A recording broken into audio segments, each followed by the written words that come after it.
আজকে সকালে ঘুম থেকে উঠে যখন ফেসবুকে ঢুকলাম, তখন নতুন একটি নোটিফিকেশন দেখে মাথাটা ঘুরে গেল।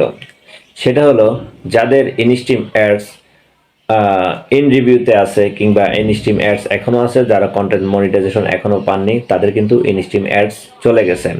এখানে একটি মেসেজ নোটিফিকেশন দিয়ে দিয়েছে।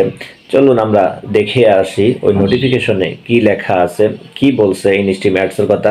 মূলত যাদের ইনস্টিম ads 5 mass, 6 mass, 3 mass, 2 mass in রিভিউতে ছিল, তাদের ইনস্টিম অ্যাডস কি অবস্থা আমি কয়েকটা পেজে ঘুরে দেখলাম, সবগুলোতেই একই অবস্থা। যাদের ইনস্টিম অ্যাডস সেট আপ হয়ে গেছে, ইনকাম হয়ে গেছে, তাদেরও একই প্রবলেমে হচ্ছে। তো চলুন আমরা স্ক্রিনে দেখতেছি কি নোটিফিকেশন দিছে ফেসবুক আমাদেরকে, এটা সম্পর্কে কি জানাবে, কি আসে বিষয়, অবশ্যই লক্ষ্য রাখবেন। এই যে দেখুন, ফেসবুক আজকে সকাল 6 ঘন্টা আগে এই নোটিফিকেশনটি আমাকে পাঠাইছে। এখানে লেখা আছে instream ads has been replaced with a new monetization program. এখানে আবার নিচে সি ডিটেলস লিখে দিয়েছে। তার মানে ইনস্টিম অ্যাডস এখন আর নাই। এটা যাদের ইনস্টিম অ্যাডস সেট আপ ছিল, যারা ইনকাম করতেছিলেন রানিং, তাদেরও সেম নোটিফিকেশন আসছে। যাদের ইন রিভিউতে আছে তাদেরও সেম নোটিফিকেশন আসছে।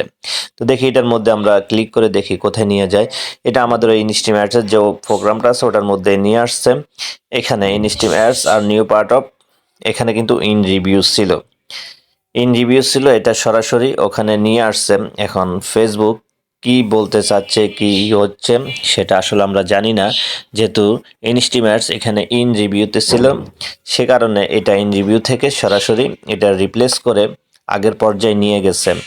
এখন অনেক পেজে আমি কন্ট্যাক্ট করলাম, যাদের কন্টেন্ট মনিটাইজেশন পায়নি, তাদেরও সেম একই অবস্থা হয়েছে।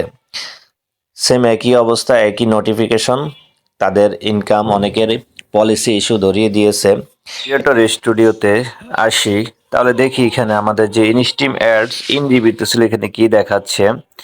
তো আমরা এই যে এখানে ভিউ পেজ এলিজিবিলিটি, এটার মধ্যে একটা ট্যাপ করব। ট্যাপ করার পরে এখানে দেখুন, আগে ইনস্ট্রিম অ্যাডস এখানে ইন রিভিউতে দেখাতো, এখন সেটা নেই। তো আমরা এখানে আদার্স মনিটাইজেশন টুলে যদি আমরা ক্লিক করি, অ্যারো চিহ্নতে দেখুন এখানে যে ইনস্ট্রিম অ্যাডস এর ইয়াটা লক হয়ে এখানে পলিসি ইস্যু দিয়ে দিয়েছে। আপনারা দেখতে পারতেছেন এই যে এখানে পলিসি ইস্যু চলে আসছে। যাদের ইন রিভিউতে ছিল, আপনারা এটা একটু চেক করবেন, চেক করে একটু দেখে নেবেন। তারপর আমি এখানে একটা ট্যাপ করে দেখি, এই যে এখানে কেন, এখানে দেখুন আমাদের কিন্তু সকল ক্রাইটেরিয়া পূরণ হয়ে গেছে। পূরণ হওয়ার পরেও আমি কিন্তু এটা অক্টোবরের 5 তারিখ নাকি 6 তারিখে আমি এটা সেট আপ পেয়েছি। আমি সাথে সাথে সেট আপ করে নিয়েছি, তারপরেও আমারটা দিল না, কারণ অক্টোবর 4 তারিখ থেকে ফেসবুক কিন্তু ইনস্ট্রিম অ্যাডস বন্ধ করে দিয়েছে। তো আমি জানতাম এটা এমনই একটা কিছু হবে, শেষ পর্যন্ত এটা আর দিবে না। তো দেখছেন এখানে কিন্তু সকল ক্রাইটেরিয়া ফিল আপ হয়ে গেছে, তারপরও হুট করে আমার পেজে সবই আপনারা জানেন নিজস্বই কন্টেন্ট, এখানে হুট করেই পার্টনার মনিটাইজেশন পলিসিস দিয়ে দিয়েছে। তো যাই হোক, ফেসবুক কি করতে চায়, কি চায় না চায় আমরা আসলে কিছু জানি না। কিভাবে কন্টেন্ট মনিটাইজেশন দিবে, কাকে দিবে, এখনো কিন্তু নতুন করে কাউকে কন্টেন্ট মনিটাইজেশন দিচ্ছে না। যাদের পূর্বে রিলস মনিটাইজেশন ছিল কিংবা ইনস্ট্রিম অ্যাডস মনিটাইজেশন ছিল, তাদেরকে কন্টেন্ট মনিটাইজেশন দিয়েছে। আর যাদেরকে কন্টেন্ট মনিটাইজেশন দেয় নাই, এখন ইনস্ট্রিম অ্যাডস আছে, তাদেরও এই অবস্থাই হয়েছে, তাদেরও পলিসি ইস্যু ধরিয়ে দিয়েছে। তো অবশ্যই ভিডিওটি কেমন লাগলো কমেন্টস করে জানাবেন, কার কার এমন হয়েছে আপনারা জানিয়ে দিবেন। ধন্যবাদ।